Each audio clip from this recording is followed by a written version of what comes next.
Olá, gente, tudo bem com vocês? A gente está dando seguimento aqui às nossas aulas, né? A gente está aqui entrando na unidade 1 e a gente passamos pela aula de abertura. Eu, mais uma vez, me apresento, sou o Benjamin, professor do IFMA de São Raimundo das Mangabeiras. Estou aqui como professor na disciplina de Química, na disciplina de Matemática, no curso de Licenciatura em Química. Farei a apresentação dos slides, referentes à unidade 1, slides esses que você já tem disponível. Farei aqui o compartilhamento da tela. Você já tem esse material e tem esses livros também disponíveis lá dentro pra aula, né? Tem esses dois materiais que estão lá dentro da bibliografia dessa unidade, da unidade 1. Então, vamos lá para o nosso momento de aula. Nesse momento de aula, a gente vai apresentar, a gente vai ter acesso a funções, algumas noções gerais sobre funções, e é nesse sentido que a gente vai estudar a função do primeiro grau, do segundo grau e função exponencial. Logicamente, são mais funções aqui, a função logarítmica, por exemplo, que são funções requisitadas dentro do curso de vocês, dentro das metodologias de resoluções de problemas que vocês enfrentam na área da química. E aqui a gente tenta trazer, pela limitação do tempo, trazer alguns pontos básicos acerca das funções. Primeiramente, o que é função, né? A função, ela sempre vai ser uma comparação entre dois conjuntos. Na verdade, um conjunto A, que a gente chama de conjunto de partida, um conjunto B, que é o conjunto de chegada. Ela só vai ser função se para cada elemento do conjunto A eu possuir um correspondente no conjunto B. É isso que me define uma função. Um exemplo clássico disso é, por exemplo, quanto mais combustível eu coloco em um carro, mais quilômetros eu percorro. Quanto menos combustível eu coloco em um carro, menos quilômetros eu ando. Isso é a relação de função. O carro ele só vai percorrer uma quilometragem dependendo do combustível colocado, ou seja, o funcionamento desse carro depende do combustível. Essa relação de dependência é o que descreve uma função. Nesse caso aqui, a gente está falando a associação entre dois conjuntos, mas aí a gente pode pensar isso em várias situações, diversas situações de nossa vida. Por exemplo, quando eu compro 1 quilo de carne, se 1 quilo de carne custa R$ 34,00, por exemplo, cada quantidade a mais que eu compre, eu vou precisar pagar mais valor. Isso vai ser o valor final.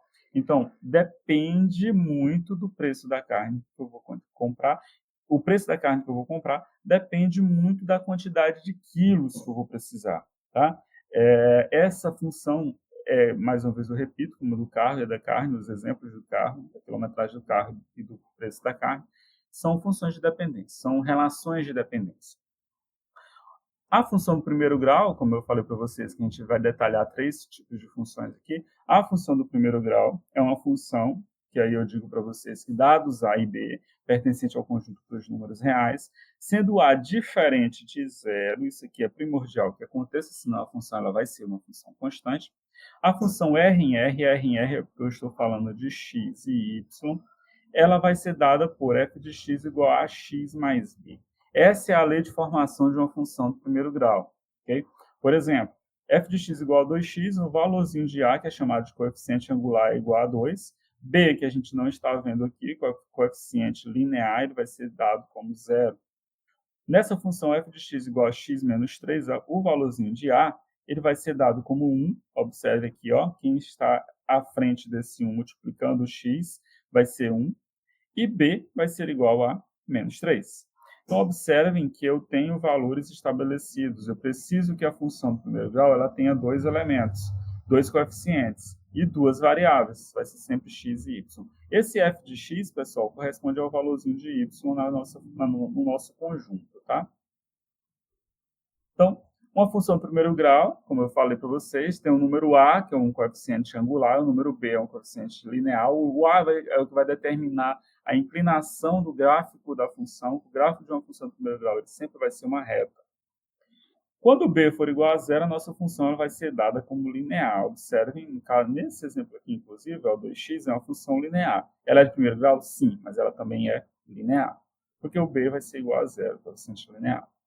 Bom, o gráfico de uma função do primeiro grau, como eu já falei para vocês, é uma reta, isso é um teorema matemático. Para fazer essa determinação, eu preciso determinar valores, eu tenho que escolher valores. Por exemplo, se eu atribuo x1 a um valor x1 a uma dada função, obviamente eu vou possuir um f de x1, que seja o nosso y1.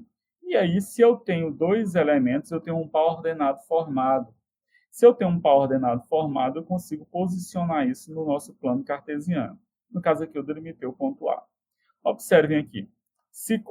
Quando eu determino outros elementos, por exemplo, x2, eu vou ter, obviamente, o f de x2, que vai ser o nosso y2. Vou ter um novo ponto.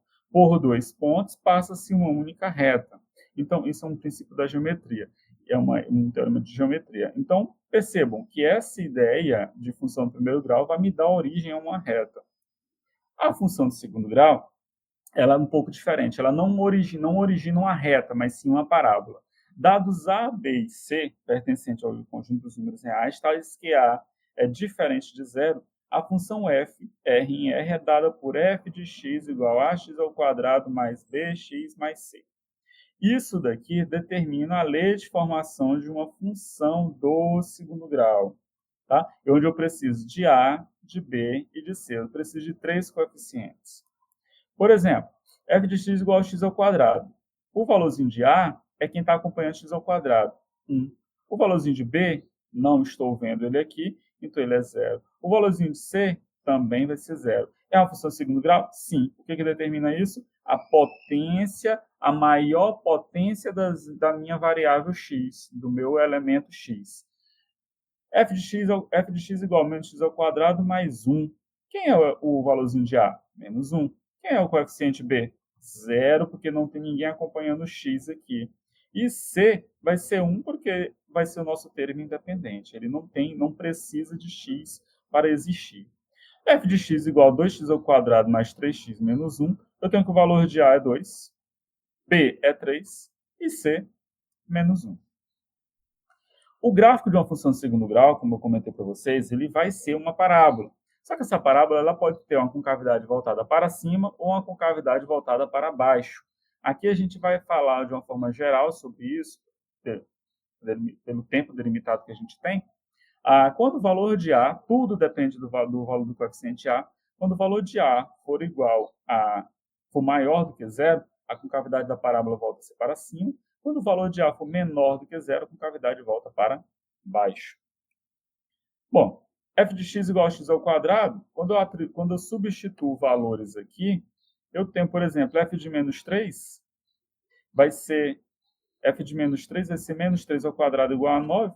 Eu tenho que menos 3 ao quadrado vai ser 9, então eu conecto o menos 3 com o 9 lá em y. Tudo depende dos valores que eu coloco para x. Eu costumo dar os valores próximos de zero.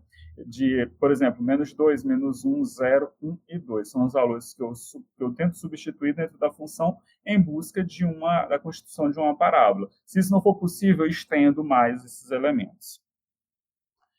Os zeros de uma função de segundo grau. O que são os zeros de uma função de segundo grau? São as raízes. Essas raízes nem sempre vão existir. Ou elas podem ser únicas, ou elas podem ser duas, pode ser uma única igual, ou podem não existir. E aí, para isso, aqui a gente está caminhando muito parecido com o que está lá nos livros didáticos do primeiro ano, porque é exatamente isso que a gente precisa, essa base para entrar em limites. Eu faço isso pela fórmula de Bhaskara. Quem é a fórmula de Bhaskara? Menos b, mais ou menos raiz de delta sobre 2 vezes o coeficiente a. Lembrando, quem é esse delta? É o d grego, é b ao quadrado menos 4ac. Observe que só tem os elementos dos coeficientes necessários para calcular quem é x1 e x2, ou x' e x2'. Quando o nosso valor de delta for maior do que zero, eu tenho dois zeros, ou seja, duas raízes. Quando o valor de delta for igual a zero, eu tenho apenas uma raiz. E aí eu chamo de uma raiz, são duas raízes reais iguais. Na verdade, são os mesmos valores para ela. Quando o delta é menor que zero, observe, eu não toco o eixo x, ou seja, eu não tenho raízes. Raízes são os valores de x que eu encontro com uma determinada equação. A função exponencial, que é uma outra função aqui que precisamos comentar, ela vai ser aquela função que vai possuir uma base.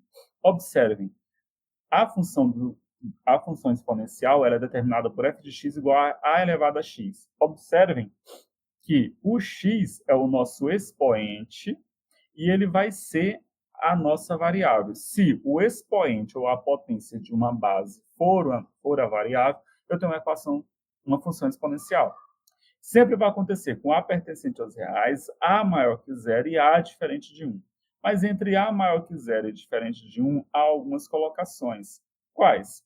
O A ele pode ser maior que zero e menor do que 1, e o A pode ser diferente de 1, ou seja, o A vai ser maior do que 1.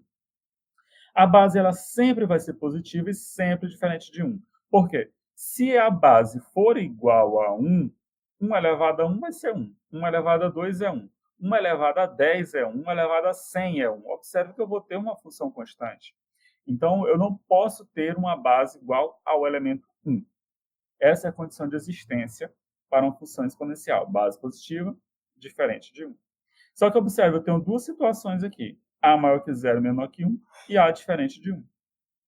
Por exemplo, f de x igual a 3 elevado a x, a base 3 ela é maior do que 1.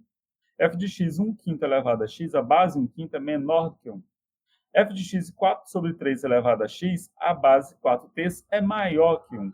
F de x 0,01 elevado a x, a base de x, a base é 0,01, que é menor do que 1. Observe que eu estou obedecendo as condições de existência para uma função exponencial. E aí, continuando, observe a seguinte função, f de x igual a 2 elevado a x. Pessoal, à medida que eu atribuo valores, por exemplo, quando x for igual a menos 3, y é igual a 2 elevado a menos 3 e 2 elevado a menos 3 é 1/8. Observem, 3 elevado a menos 3, então eu vou assinalar com 1/8. Está por aqui. Quando x for igual a menos 2, 2 elevado a menos 2 é igual a 1/4. 1/4 é maior que 1/8 e ele está um pouco mais acima. Quando x for igual a menos 1, 2 elevado a menos 1 é 1/2. 1/2 é 0,5, que vai estar entre 1 e 0, metade, né? Quando x elevado a 0, 2 elevado a 0 é 1. Então, aqui vai me dar 1. Observem, essa função, o meu A, ele é maior do que 1. Se ele é maior do que 1, esse valorzinho de 2 aqui é maior que 1, eu tenho uma função crescente. Observe que à medida que x aumenta, y também aumenta. Detalhe, a função do primeiro grau é uma reta, do segundo grau é uma parábola, da função exponencial é uma curva que ela não se aproxima de zero. Não chega até zero, ela se aproxima infinitamente, positivamente de zero, mas ela não é zero. Observe, se eu colocar x igual a menos 4, eu tenho que 2 elevado a menos 4 é 1 sobre 16. Se eu colocar x é igual a menos 5, 2 elevado a menos 5 é 1 sobre 32. Observem que eu vou me aproximando, quanto maior o denominador, menor o número, né? Menor o valor. Se eu me aproximo infinitamente de x, mas eu não toco x. Se eu não toco x, eu não vou poder ter um y igual a zero nessa situação. E aí observe aqui nessa situação que se A for maior que 1, eu tenho uma função crescente. Como eu falei para vocês, se eu aumento os valores de x, eu também aumento os valores de y. Então, nesse caso, a função ela é crescente, uma base maior que 1. Outra situação, observe a função f de x igual a 1 sobre 2 elevado a x. Aqui eu estou entre A maior que 0, menor que 1. Nesse caso aqui, eu sou uma função decrescente. Observe, quando x igual a menos 3, o nosso y aqui vai me dar 8. Menos 3, conecto com 8. Quando x for igual a menos 2, eu tenho que 1/2 elevado a menos 2 vai me dar 4. Menos 2 eu conecto com 4. Eu estou me descrevendo aqui para outra direção. Se isso acontece nessa posição, diferente desta posição, pessoal, eu tenho uma função decrescente. Quando eu aumento o valor de x, o que acontece com y? Diminui. Nesse caso, eu tenho uma função decrescente. E observem, ela vai ser decrescente, pessoal, quando o valor de A for maior que 0 menor que 1. Aqui está escrito decrescente, tá? ou seja, a base está entre 0 e 1. Bom, finalizo aqui esse momento, né? Uma apresentação rápida, mas a gente está disponível lá no ambiente Ava, e informando para vocês que para dar certo a gente precisa se movimentar, pensar, desejar que dê certo dentro dessa empreitada que vocês submeteram, que é a licenciatura em Química. Desejo fé, foco e força. Você é responsável por aquilo que faz, por aquilo que você pensa. A gente só resolve nossas ações quando a gente age em prol da resolução delas. Desejo um ótimo segmento de disciplina. A gente vai se encontrar na unidade 2. Bons estudos aí para vocês. Até mais, tá? Eu vou estar parando a minha gravação por aqui. Desejando a vocês uma boa empreitada aí de estudos, tá? Parando a gravação. Até mais, pessoal.